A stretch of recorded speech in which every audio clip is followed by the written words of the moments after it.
Nous allons réaliser une série d'expériences appelées oxydation douce pour ménager des alcools où la chaîne carbonée sera conservée.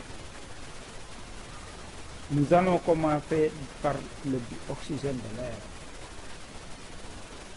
Une expérience qu'on appelle expérience de la lampe centrale. Les alcools primaires, exemple de l'éthanol. Nous avons ici un bécher. Dans ce bécher, nous plongeons un filament de cuivre que nous avons enroulé. Nous allons chauffer ce filament de cuivre jusqu'à incandescence que l'on va plonger dans le bécher contenant de l'éthanol. L'éthanol s'évaporant, nous mettons le filament de cuivre incandescent dans ce milieu où il y a un mélange d'éthanol et de dioxygène de l'air. Et voilà ce qu'on va observer. L'incandescence du filament de cuivre va persister et ça devient même plus intense. Lorsqu'on éteint la lampe de la salle, voilà ce que l'on observe. L'ensemble se comporte comme une lampe et il n'y a pas de flamme de l'expérience de la lampe centrale. Suspendons sur les rebords du bécher un papier pH et un papier imbibé de réactif de chiffre. Nous observons que le papier imbibé de réactif de chiffre rosit, tandis que le papier pH vire au rouge. Nous allons interpréter ces faits. Le papier imbibé de réactif de chiffre qui rosit montre la formation d'un aldéhyde, l'éthanol, puisque l'alcool utilisé était de l'éthanol. Le papier pH qui vire au rouge montre qu'il se forme également un acide carboxylé, l'acide éthanoïque. Les équations de réaction pour la formation de l'aldéhyde.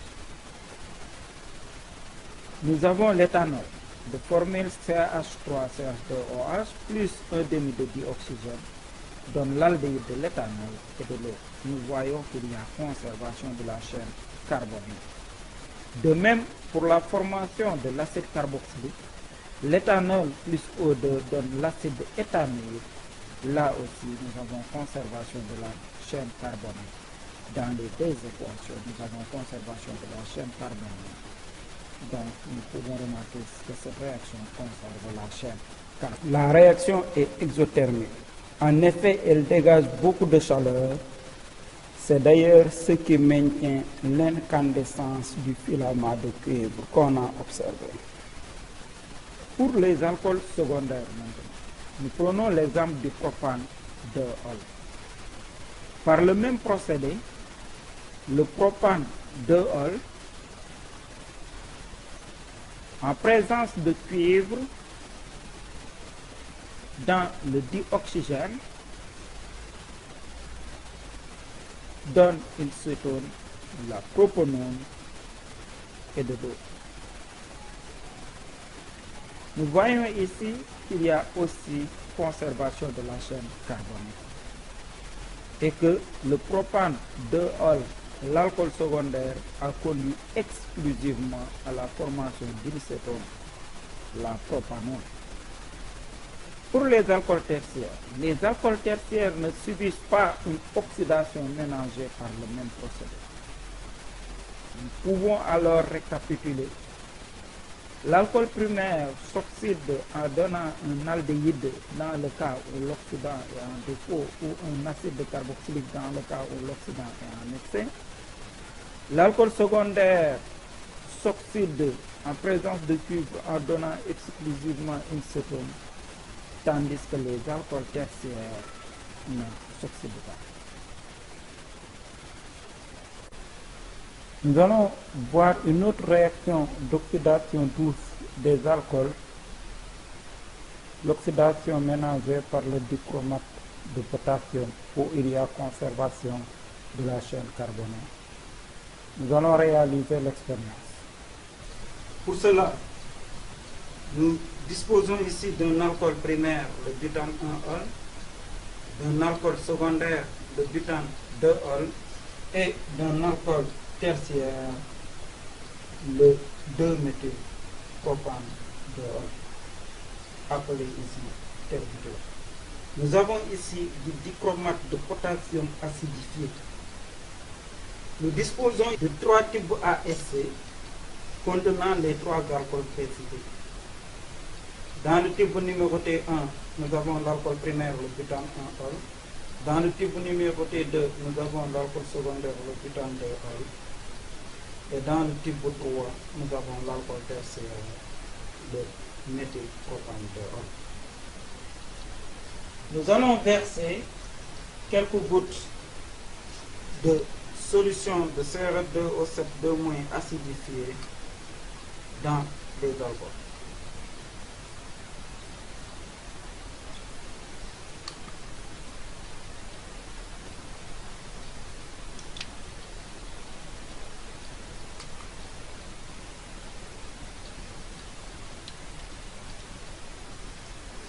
Réunions un peu.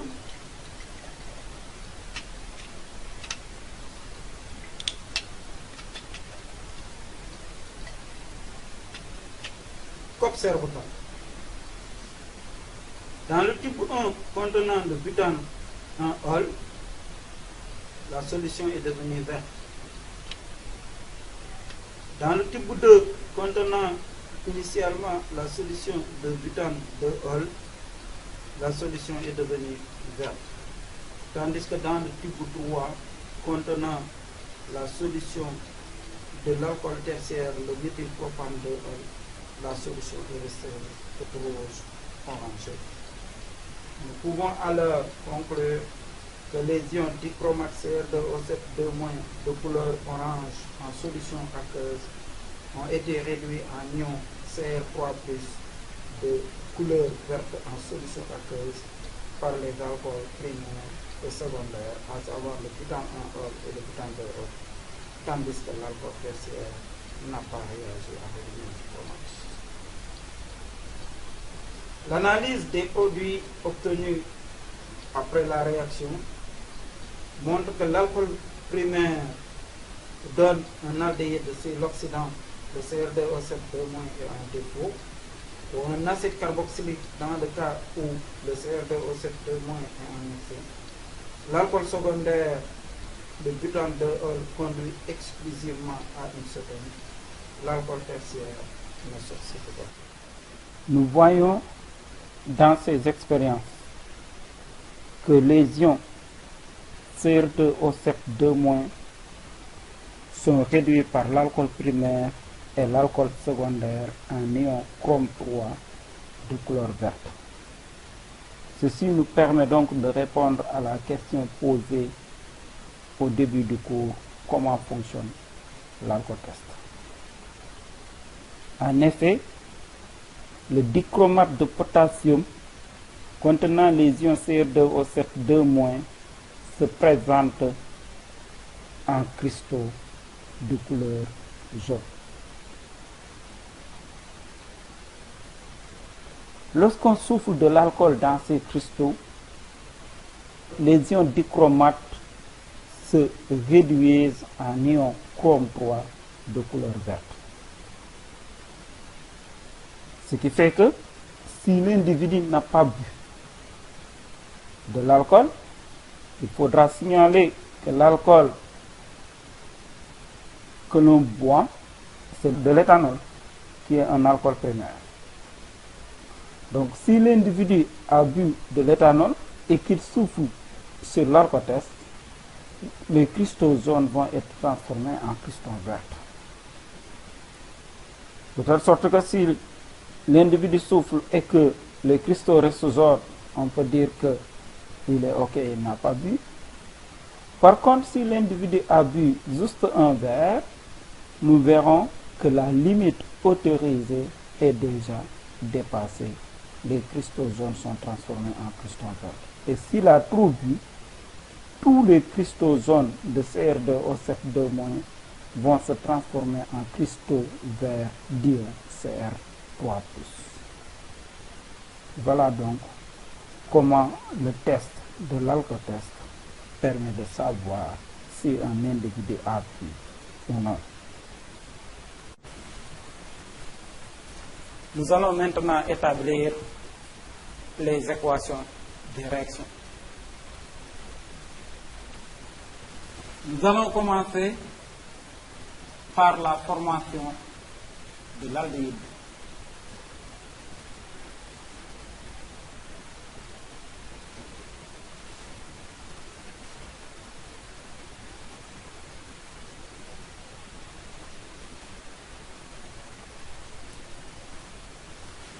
Le butanal.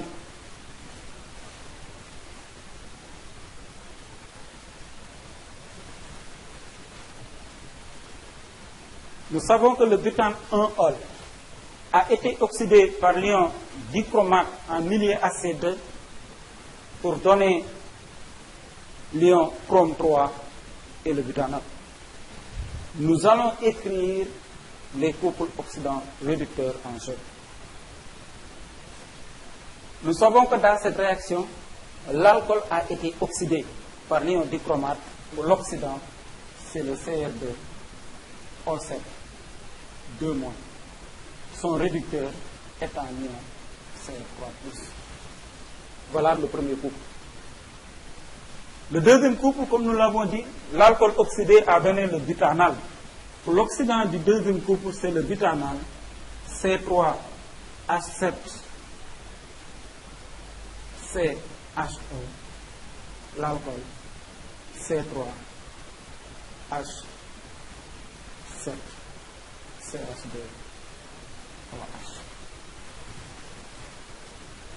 Nous allons d'abord écrire les équations électroniques, en commençant par l'équation du premier couple. CR2O7, 2-, plus H+. Comme nous savons que la réaction se fait en milieu acide, donne CR3+.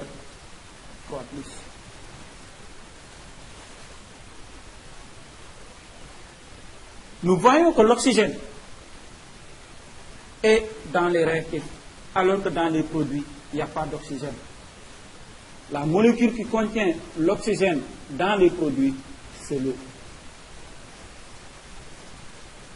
Nous allons maintenant équilibrer l'équation. Pour cela, il y a combien de chrome dans les réactifs?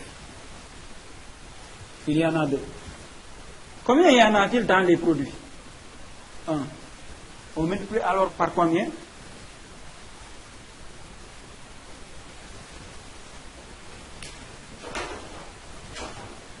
Par 2.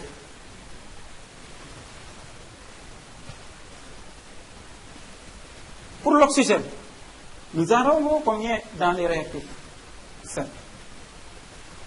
Et ici, il y en a 1. Alors, il faut multiplier par combien? Par 7. Ce qui donne combien pour les hydrogènes? 7 fois 2, 14. Alors ici, il faut multiplier par combien? Par 14. C'est équilibré en ce qui concerne les éléments. Maintenant, pour les charges. Ici, la charge globale, c'est 2 fois 3. Ça donne 6 plus.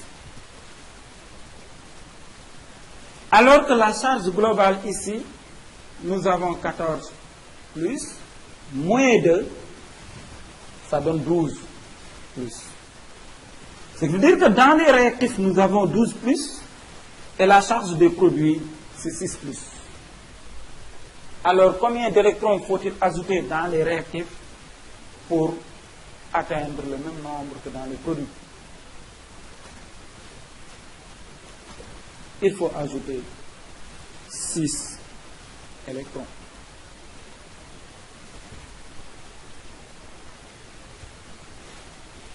Nous allons donner maintenant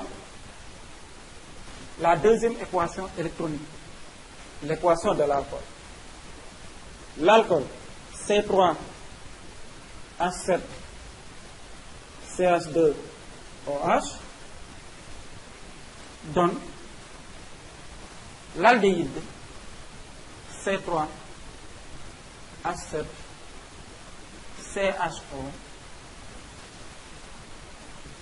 Là aussi, nous allons équilibrer. Pour le carbone, nous savons qu'il y a conservation de la chaîne carbonée.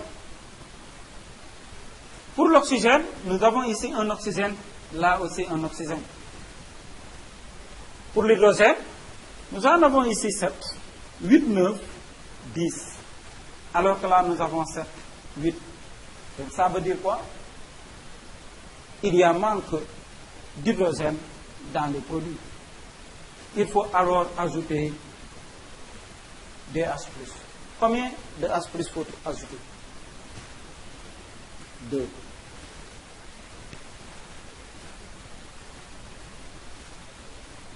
Et nous passons à l'équilibre des charges. Quelle est la charge globale ici? C'est 0. Et quelle est la charge globale ici? 2 plus. Alors, combien d'électrons faut-il ajouter pour avoir ici 0? 2 électrons.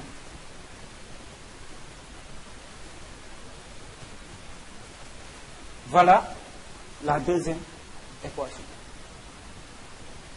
La première équation, nous voyons qu'il y a gain d'électrons. Nous pouvons dire alors que c'est une réduction.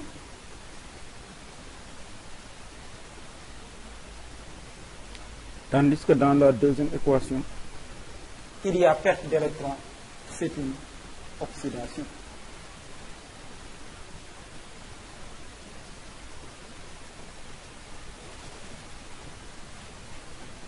Nous allons passer au bilan. Généralement, pour le bilan, on met un tiré ou un trait pour faire la somme. Mais il faut savoir que ce n'est pas une somme du point de vue mathématique. Nous avons écrit les équations électroniques pour pouvoir arriver plus simplement à l'équation bilan.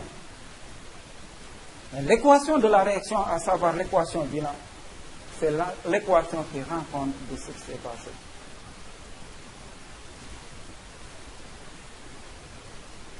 Pour le bilan, nous savons que dans la réaction d'oxydoréduction, les électrons captés par l'oxydant ont été libérés par le réducteur. Il y a eu autant d'électrons libérés que d'électrons captés. Alors il faudrait qu'on ait le même nombre d'électrons dans les deux équations électroniques. Pour cela, il suffit de multiplier cette équation par 3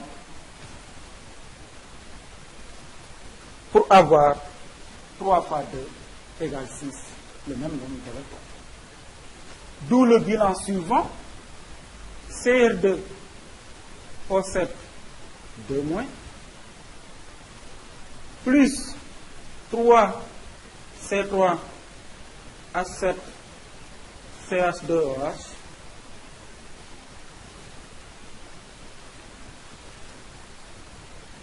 pour les H+, 14 H+, 3 fois 2, 6, ça vient de ce côté, ça fait 14 moins 6, 8 H+,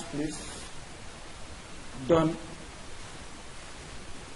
2 CR3+, plus 3 C3 H7 CH4 plus 7 H2O. Nous avons établi les équations en mettant H+ pour simplifier. Mais nous savons que ce sont des solutions aqueuses. Or, il n'existe pas des ions H+ libres dans une solution aqueuse. En effet, chaque H+ est lié à une molécule d'eau, donnant H3O+. Donc nous pouvons écrire l'équation avec les ions H3O. Pour cela, nous avons Cr2O7 2- plus 3C3H7 CH2OH plus, à chaque H+, nous ajoutons un H2O. Il y a 8 H+, donc nous ajoutons 8 H2O, ce qui donne 8 H3O+, donne 2 Cr3+,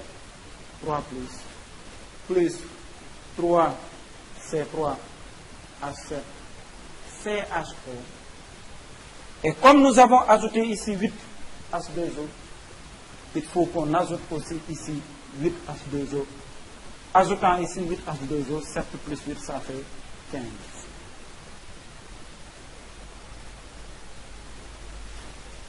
Et voilà l'équation binôme rendant compte de la réaction entre le butane 1 et l'ion dichromate Cr2O7 2- en milieu acide.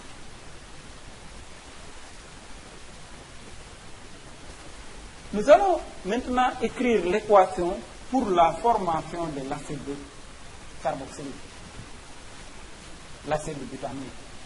Nous savons que l'alcool oxydé par l'ion dichromate Cr2O7 2- en présence d'acide sulfurique et en excès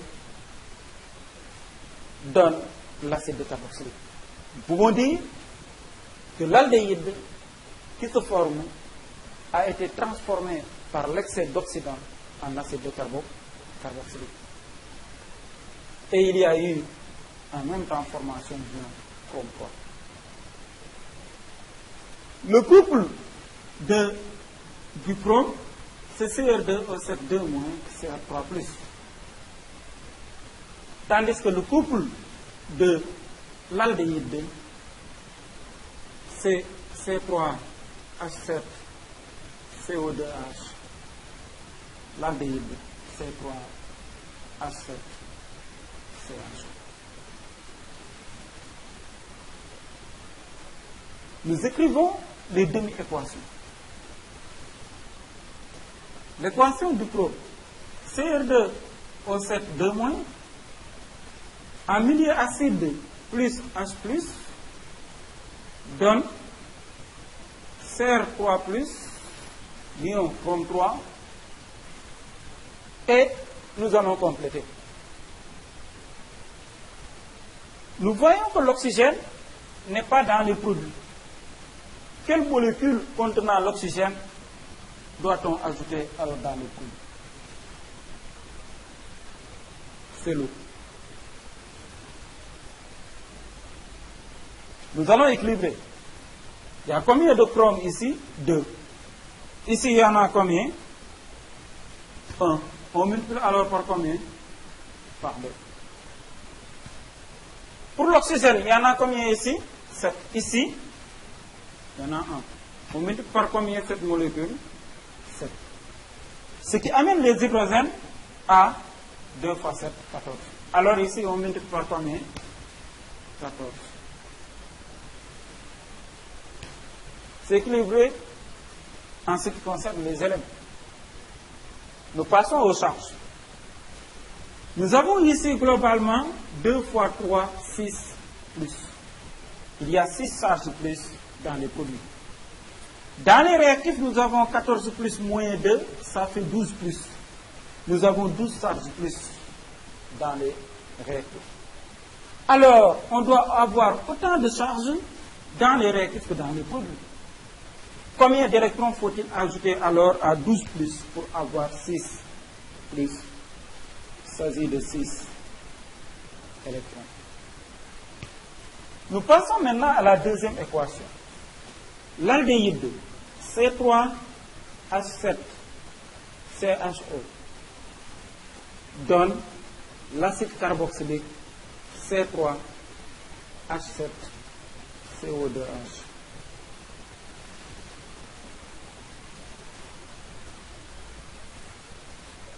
On va équilibrer. Pour le carbone, c'est OK. La chaîne carbonée est conservée. Mais pour l'oxygène, nous voyons ici qu'il y a 2 oxygènes, alors ici, il y en a un. Alors ici, il y a une molécule qui comporte l'oxygène qui manque. C'est quelle molécule? On l'a vu, c'est l'eau. Et les hydrogènes, nous avons 7, 8, 9, 10. Là, 7, 8. Il manque alors 2 hydrogènes. On ajoute des H+. Combien? 2. Nous passons aux charges. Ici, c'est globalement nul. Alors ici, il faudrait que ce soit globalement nul. Or, nous avons 2 plus. Combien d'électrons faut-il ajouter alors? 2 électrons.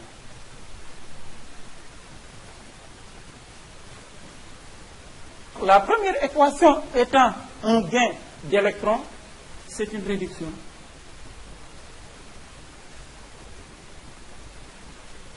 La deuxième équation étant une perte d'électrons, c'est une oxydation.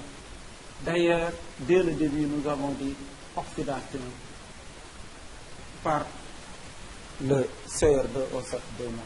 Nous passons au bilan même.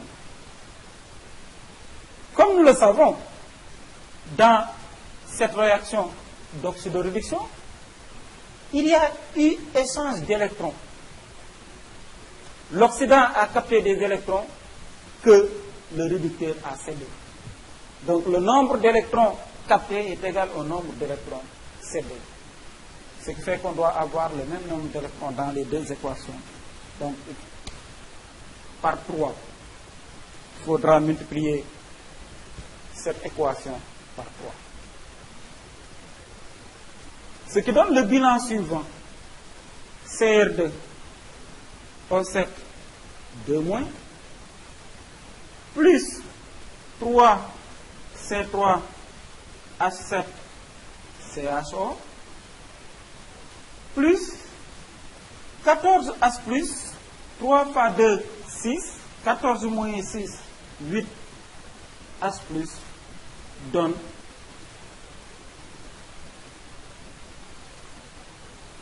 ça donne, nous avons 2 CR3+, plus 3 C3 H7 CO2H plus l'eau 7 moins 3, 3 fois 1, 3, 7 moins 3, ça fait 4 H2. Mais, comme nous le savons, nous avons une solution aqueuse. Or, dans une solution aqueuse, les ions H+ ne peuvent pas rester libres. Chaque ion H+ étant lié à une molécule d'eau, donnant l'ion H3O+. Donc, c'est par souci de simplification pour arriver à l'équation bilan que l'on a écrit avec H+, mais en réalité, il y a H3O+. Ce qui fait que nous pouvons écrire l'équation avec H3O+, CR2O7 2-, plus 3 C3 H7 CHO, plus 8H+, plus 8H2O, ça donne 8H3O+, donne 2 CR3+, plus 3 C3 H7 CO2H, l'acide carboxylique, plus, comme nous avons ajouté ici 8H2O, il faut aussi ajouter ici 8H2O, ce qui nous donne 12H2O.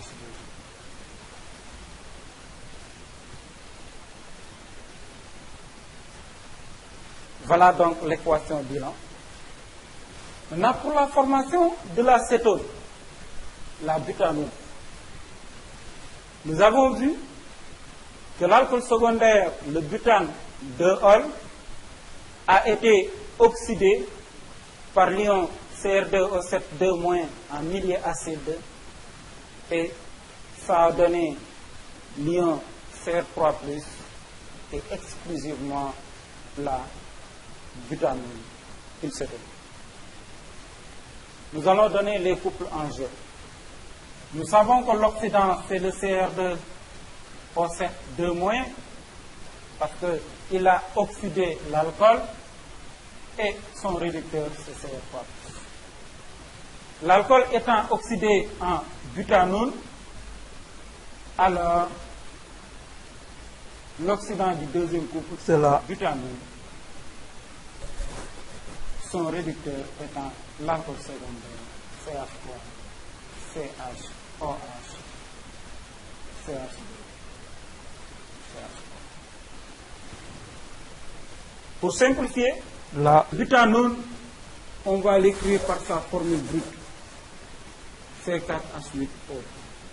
Et l'alcool secondaire aussi par sa formule brute, C4H10. Nous allons reprendre l'équation du chrome. CR2O7 2- en milieu acide donne l'ion CR3+. Nous avons l'oxygène ici. Il faut une molécule qui apporte l'oxygène. C'est laquelle? L'eau. Nous allons équilibrer. Les chromes, on en a 2 ici. Ici 1, on multiplie par 2. L'oxygène, il y en a 7 ici. Ici 1, alors on multiplie par combien? Par 7. Ce qui fait les hydrogènes, 7 fois 2, 14. Alors ici, on multiplie par 14. Les charges maintenant. 2 fois 3, 6. Ici, globalement, c'est 6 plus.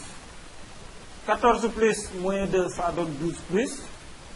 Alors, pour avoir le même nombre, 6, il faut ajouter 6 électrons. Et comme nous l'avons dit, c'est une réduction, puisque les ions CR2O7 2- ont été réduits.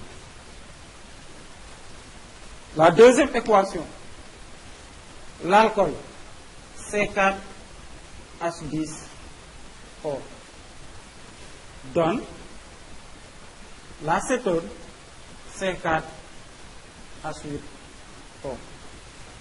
Là aussi, on va équilibrer. Pour le carbone, il y a conservation de la chaîne carbonée. L'oxygène en 1. Les hydrogènes, nous avons ici 10, ici 8. Alors, il manque 2 hydrogènes que l'on va mettre. Et on va mettre 2 H+. Pour les charges, nous voyons que ici, c'est globalement nul. Alors que là, il y a 2 plus, alors il faut ajouter combien d'électrons?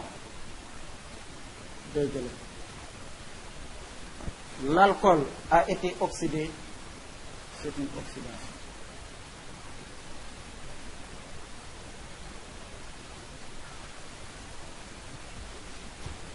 Et comme nous le savons, le nombre d'électrons captés est égal au nombre d'électrons cédés. Alors, il faut multiplier cette équation par 3. Ce qui donne le bilan suivant, CR2O7 2- plus 3 C4H10O plus les H+, nous avons 14 H+, 3 fois 2, 6, 14 moins 6, ça fait 8 H+, donne 3 C4H8O plus 2 CR3+, et l'eau, nous avons 7 H2O. Les ions H+ n'existent pas seuls. dans la solution aqueuse, chaque H+ est lié à une molécule d'eau pour donner H3O+. Donc l'équation peut s'écrire CR2 O7 2- plus 3 C4 H10 O plus 8 H3O+, puisque à chaque H+, on ajoute un H2O. Donc nous avons apporté 8 H2O dans les réactifs. Il faut aussi apporter 8 H2O dans les produits, ce qui va donner 8 H2O plus 7 H2O égale 15 H2O. Et voilà notre réaction d'oxydoréduction.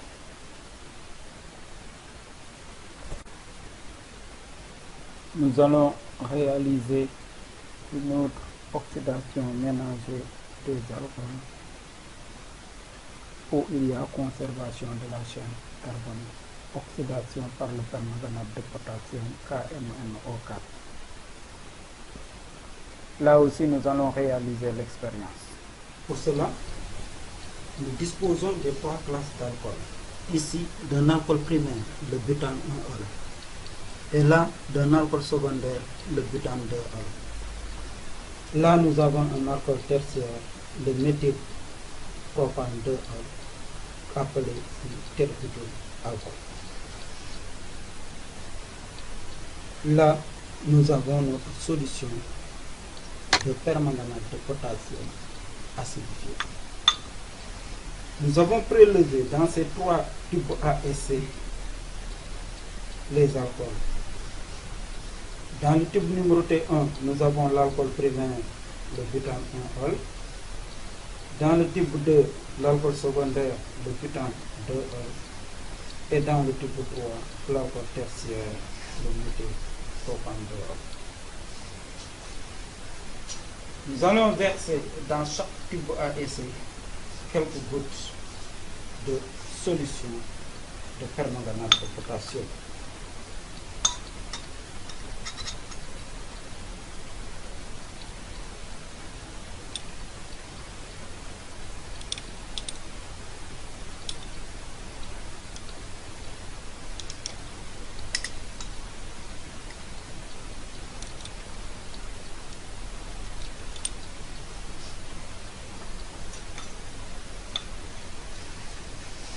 Nous avons versé dans les tubes A et C quelques gouttes de permanganate de potassium acidifié. On va remuer les tubes.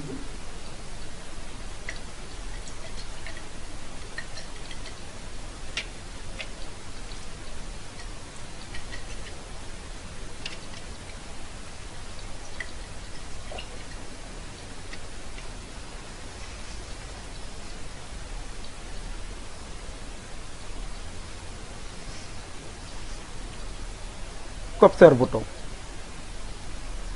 Le tube ASC contenant initialement l'alcool primaire, le butane 1-ol, s'est décoloré. De même que la solution contenant initialement l'alcool secondaire, le butane 2-ol. Tandis que le tube ASC contenant l'alcool tertiaire, le méthylpropane 2-ol, reste violette. Nous pouvons conclure que les ions MnO4- permanganate ont été réduits par l'alcool primaire et l'alcool secondaire en ion Mn2+ incolore, tandis que l'alcool tertiaire, le propane 2-ol, n'a pu réduire les ions MnO4-. L'analyse des produits montre que pour l'alcool primaire, il se forme de l'aldéhyde, c'est l'oxydant et un défaut, un acide carboxylique, l'acide butamique, c'est l'oxydant et un excès. L'alcool secondaire conduit exclusivement à la formation de cétone, la butanone. Nous voyons par là aussi que comme lors de l'oxydation ménagée par le dichromate de potassium, seuls les alcools primaires et les alcools secondaires sont oxydés, tandis que l'alcool tertiaire n'est pas oxydé. L'alcool primaire donne un aldéhyde ou un acide carboxylique. L'alcool secondaire conduit exclusivement à la formation de cétone tandis que l'alcool tertiaire ne s'oxyde pas. Là aussi, nous pouvons établir les équations d'oxydoréduction. Mais le procédé est le même comme dans le cas des équations qu'on a établies avec le CR2O7 2-. Vous allez essayer par vous-même d'écrire ces équations d'oxydoréduction en utilisant le même procédé.